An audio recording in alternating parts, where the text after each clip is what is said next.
This next problem looks similar to a problem we saw back in 7.2.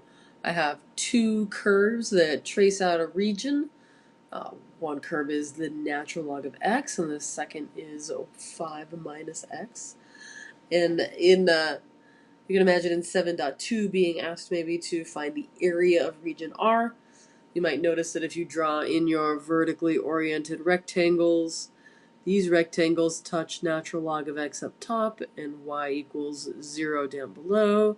But over here, the top curve is 5 minus x, and the bottom curve is y equals 0.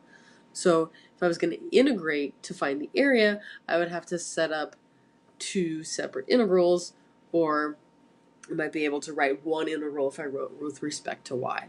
So here I'm going to check question B here now asks me to pretend that this is a base of a solid, and my solid, if I slice it, I'm going to have, if I slice it perpendicular to the x-axis, I have cross sections that have a face that's a square, but also have a thickness. So imagine craft singles. So I'm going to try slicing this solid. These are supposed to be the one side of a square that comes up out of the picture. And those slices, okay, the top of the little vertical line segment I drew is natural log of x, and the bottom is y equals 0. But over here I'm going to have the same problem, which is I have a different top curve. So I don't have one expression for area that I'm going to be able to write. I'm going to have to split up my curve. I'm going to have to split up my base into two sections. So it's like chopping my solid into two chunks. I'm going to find the volume of one part of the solid, sort of like the left-hand chunk first. I'm going to find the volume of the right-hand chunk also. I'm going to add them together to get the volume of the whole solid. So what I have to do first is find out the x-coordinate where all this changes.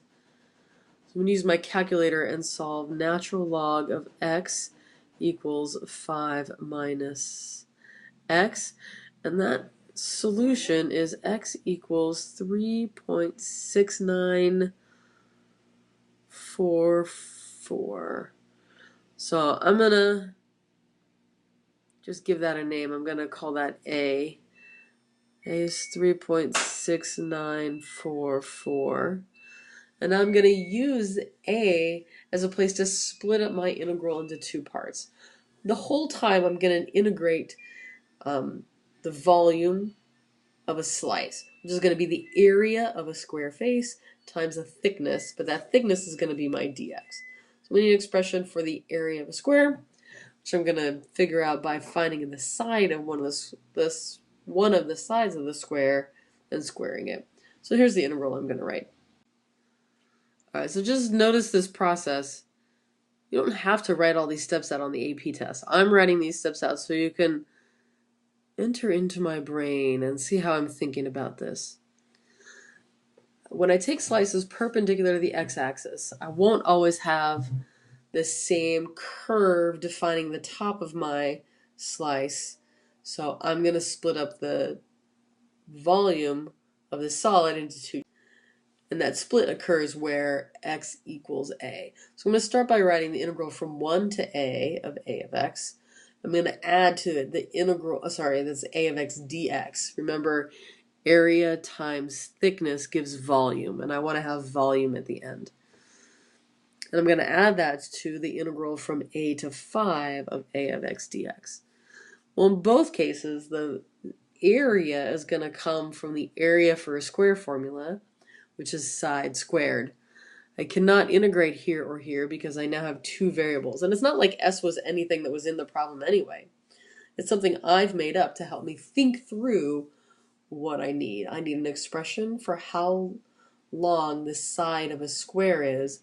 If I sliced through this giant cheese sculpture and my knife has now hit the bottom, the plate that the cheese is on, and made a vertical line in the plate. So I have s squared.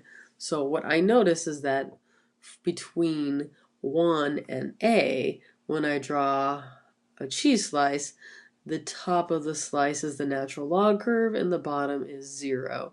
So that's natural log of x minus 0, which is how I get natural log of x. I tried to use colors just so you can see what parts I'm replacing.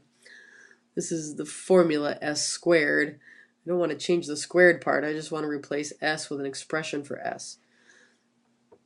And here, in the second part of my picture, when I draw in a vertical slice, the top of my curve, the top of my slice is the 5 minus x function. So I've replaced s in that integral with 5 minus x.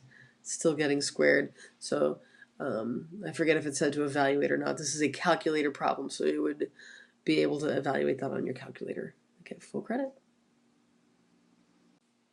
All right, this last example might be the most important because at this point you might be thinking every time they ask about slicing a solid, is the slice always going to be a square? No. I've definitely seen slices that have shapes of triangles, so you'd use 1/2 base times height. I've seen slices that are semicircles, so 1/2 pi r squared. A little tricky in those cases to make sure you stop and figure out r correctly. And you're going to find that the whole rest of chapter 7.3, we're going to be talking about slices that have shapes of circles. So I won't want to talk about circles right now. But here's an example where the slices actually have shapes that are rectangles. So two differences in this problem. One difference is that we're not going to have shapes that are squares. And another is that we're going to have to integrate with respect to y because we're taking our slices perpendicular to the y-axis here. So I have this region. This is the graph of y equals 2 square root of x. Imagine that this makes the base of solid, and I'm going to take cross sections perpendicular to the y-axis. All right, this time I'm going to take my slices perpendicular to the y-axis, and I've been told that if I think about the slice sticking up, it's going to be a rectangle. I know that this is going to be one dimension of the rectangle, and the height, so I'll call that like the base of the rectangle, and the height is going to be 3 times whatever this was.